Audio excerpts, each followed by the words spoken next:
সুপ্রিয় শিক্ষার্থীরা, এখন চলে আসলাম আমি 4 নম্বর অঙ্কে। ওই যে 2.1 অনুশীলনীর 4 নম্বরে এইখানে দেওয়া আছে অনেকগুলো অঙ্ক দেওয়া আছে ক খ গ আকারে, কিন্তু দেওয়া আছে যে শর্তগুলা আমি একবার লিখে নিলাম যাতে বারবার আমি লিখবো না। ঠিক আছে, তোমাদের অবশ্যই পরীক্ষার প্রশ্ন দেওয়ার সময় দেওয়া আছে, এটা অবশ্যই লিখতে হবে। তাহলে ক নম্বর প্রশ্ন দেওয়া আছে এ ইউনিয়ন বি পূরক সমান এ পূরক ইন্টারসেকশন বি পূরক। তার মানে এখানে পূরকের আগে এখানে এ ইউনিয়ন বি অংশটা আছে, তাহলে অবশ্যই আমাকে এ ইউনিয়ন বি কাজটা করতে হবে। সুতরাং এ ইউনিয়ন বি হলো, এর মান হলো আমার 1 3 5, ইউনিয়ন বি এর মান হলো 2 4 6। তাহলে ইউনিয়ন মানে হলো সংযোগ, দুইটা সেটের সংযোগ ঘটাবো। তাহলে এখানে কি থাকবে, কমন আনকমন সব যাবে। 1 2 3 4 5 6, 1 2 3 4 5 6, এটা হলো আমার এ ইউনিয়ন বি। এখন যদি আমি বাম পক্ষ লিখি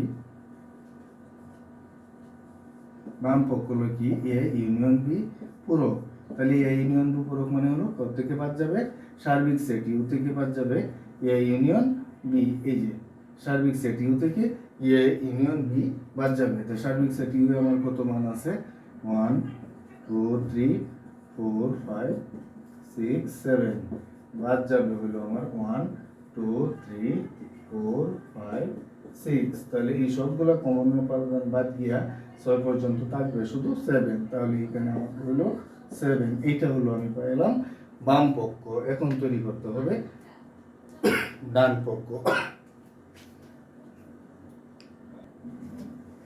তাহলে ডান পক্ষে আমার আছে হলো এ পূরক ইন্টারসেকশন বি পূরক। তাহলে অবশ্যই আমাকে আগে এ পূরক তৈরি করতে হবে।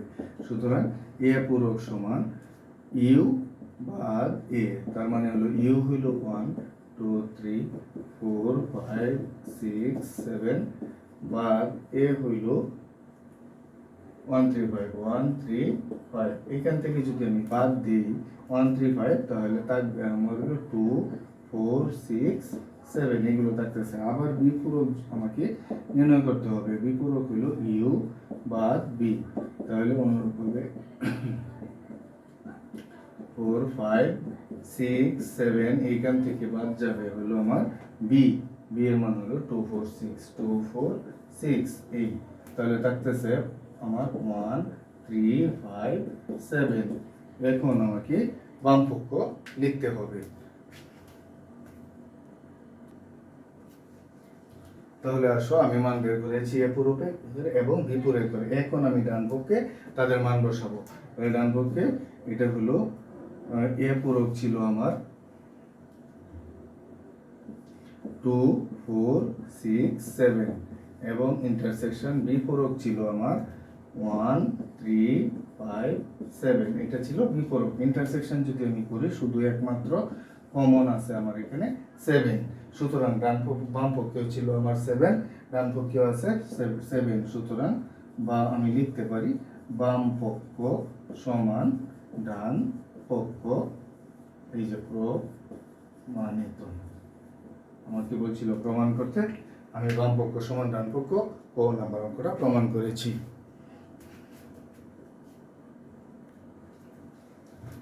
সুপ্রিয় শিক্ষার্থীরা, আমার যে এখন খ নাম্বার অঙ্কটি আছে সেখানে আছে বি ইন্টারসেকশন সি পূরক, বি পূরক ইউনিয়ন সি পূরক ডান পাশে। তাহলে আগের মতোই আমাকে আগে এই বাম পক্ষ তৈরি করার আগে বাম পক্ষের যে ভিতরে বি ইন্টারসেকশন সি আছে তার মানটি বের করতে হবে। সুতরাং বি ইন্টারসেকশন সি সমান বির মান হলো 2 4 6, ইন্টারসেকশন সির মান হলো 2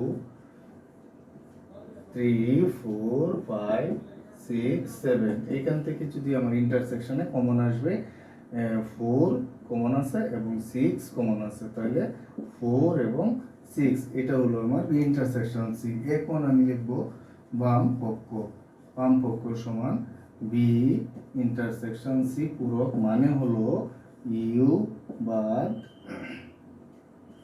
বি ইন্টারসেকশন সি, ইউ বাদ বি ইন্টারসেকশন সি। তাহলে ইউ হলো আমার 1 2 3 4 5 6 7, এখান থেকে বাদ যাবে আমার বি ইন্টারসেকশন সির মান হলো 4 6। তাহলে এখানে 4 এবং 6 বাদ গেলে থাকতেছে 1 2 3 5 7, এইটা হলো আমার বাম পক্ষ। এখন আমাকে আবার ডান পক্ষ তৈরি করতে হবে।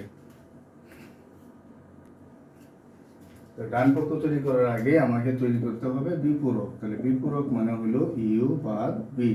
ইউ হইল 1 2 3 4 5 6 7, এখান থেকে বাদ বি হইল আমার 2 4 6 2 4 6 2 4 6 যদি বাদ দিই আমার থাকতেছে 1 3 5 7।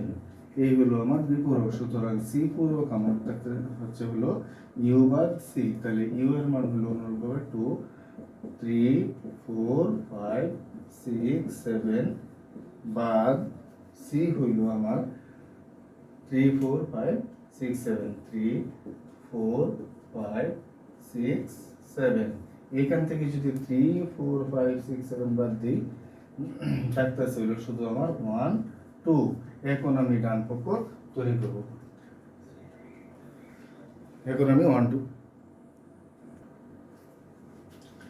এখন ডান পক্ষে এই জিনিসটা আছে, আমি বিপূরকের মান আগে বের করে রাখছি।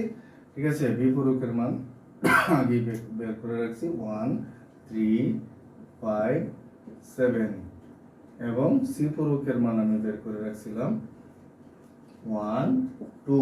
তাহলে এই দুইটার ইউনিয়ন যদি করি আমি, তাহলে 1 তো দুইবার আছে, একটা উপাদান হলো 1 2 3 5 7 8।